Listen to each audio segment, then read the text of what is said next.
नमस्कार सभी सुनने वालों को। रेडियो प्लेबैक इंडिया की प्रस्तुति काव्य तरंग में मैं पूजा अनिल सभी सुनने वालों का हार्दिक स्वागत करती हूँ। अभिनंदन है आपका आज के कार्यक्रम में। दोस्तों, आज हम एक नई थीम लेकर आप सबके समक्ष उपस्थित हैं। थीम है नदी। हम इस समय एक भयंकर महामारी के दौर से गुजर रहे हैं। कष्टकारी स्थितियां हैं। हमारे अपने हमें छोड़कर एक एक कर चलते जा रहे हैं। दुख थमते नहीं, फिर भी हम हौसला बनाए हुए हैं।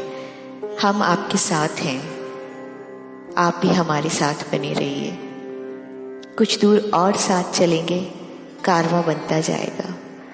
आवाज़ देते रहिएगा, हम भी आपको आवाज़ सुनाते रहेंगे। शुरुआत करती हूँ मैं भूपेन हजारिका की इन पंक्तियों से। विस्तार है अपार, प्रजा दोनों पार, करे हाहाकार। निशब्द सदा ओ गंगा तुम, गंगा बहती हो क्यों। साथियों, भूपेन हजारिका की ये पंक्तियां इस कदर मन प्रांगण को छूती हैं कि सारी नदियों से यही पूछने का मन करता है कि किस प्रयोजन से बहती रहती हो नदी। सागर से मिलन तो एक अंतिम प्राप्ति है ही, मगर मैं यह मानती हूँ कि उससे पहले का प्रयोजन अधिक महत्वपूर्ण है। वो यह कि सबको, यानी सभी मनुष्य, पशु, पक्षी, वनस्पति को स्वच्छ मीठा जल उपलब्ध कराना सारी नदियों ने अपने जिम्मे ले रखा है। जरा सोचकर देखिए, क्या नदियां न बही होती तो पृथ्वी पर सभ्यताएं इस प्रकार विकसित हुई होती। मुझे याद है मेरा बचपन, मेरे शहर उदयपुर में हमने सबसे पहले जिससे पहचान की वो थी बरसाती नदियां। बरसात आती, उन नदियों में जल भर जाता। हम पिकनिक के उद्देश्य से उन जल भरी नदियों, बरसाती नदियों के किनारे जाते, बैठते, प्रकृति प्रदत्त बहते जल में जल क्रीड़ा का आनंद भी लेते। उन्हीं दिनों की याद को समर्पित है मेरी यह कविता बरसाती नदी। आइए सुनते हैं। मेरे लिए तुम केवल बरसाती नदी नहीं हो, आकाश से गिरता जल जो तुम करती हो समर्पित धरा को, वह अमृतमयी माँ भी हो। तेज निनाद से बहती जल राशि को समेटने का जिम्मा इस कोरी नहर का कोई किनारा नहीं ले सकता, मगर तुम जल को मार्ग से भटकने नहीं देती। अपार जल राशि को सही दिशा दिखाती हुई तुम एक प्रबुद्ध संचालक भी हो। मैंने देखा है कि बच्चों की टोली जब करती है जल क्रीड़ा, जलमग्न रहे, तुम भी हंसती हो उनके साथ। दूर तक सुनाई देती है तुम्हारी आवाज, इतनी दूर तक कि इंसान को बांध बनाकर रोकना पड़ता है तुम्हें। तब तुम जीवनदायी रूप में पहुंचती हो खेतों में, घरों में, बागीचों में। इसीलिए मैं हमेशा कहती हूँ कि तुम मेरे लिए केवल बरसाती नदी नहीं हो। दोस्तों, विश्व में और भी कई नदियों को देखने का अवसर मिला मुझे। मैं जब पेरिस की सीन नदी से मिली तो उसकी अथाह जलराशि और हल्के हरे रंग ने मेरा मन मोह लिया। मैं जितने दिन पेरिस में रही उतने ही दिन हर दिन सीन नदी से मिलने जाती। हर रोज उसके पानी को निहारती, उसकी हल्की हल्की बहने की ध्वनि सुनती, महसूस करती उस नदी का धड़कना। एक सुकून और अपनापन मिलता सीन नदी की सोहबत में।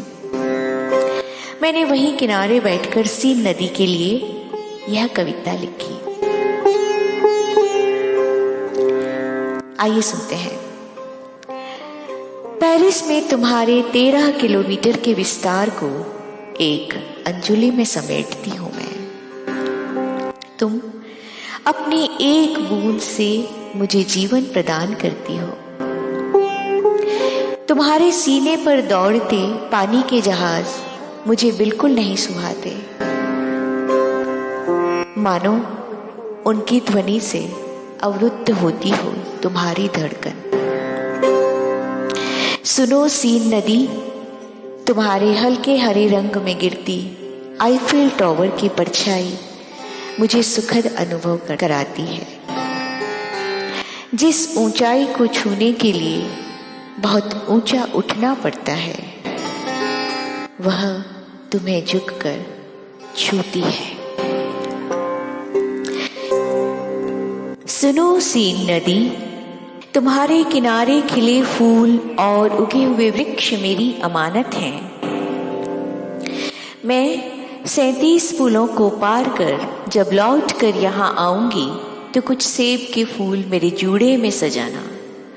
मेरी जटाएं तुम्हारे जल से आप्लावित सिंचेंगी। मैं अपने शहर तुम्हारे साथ की स्मृति में ही लौटूंगी।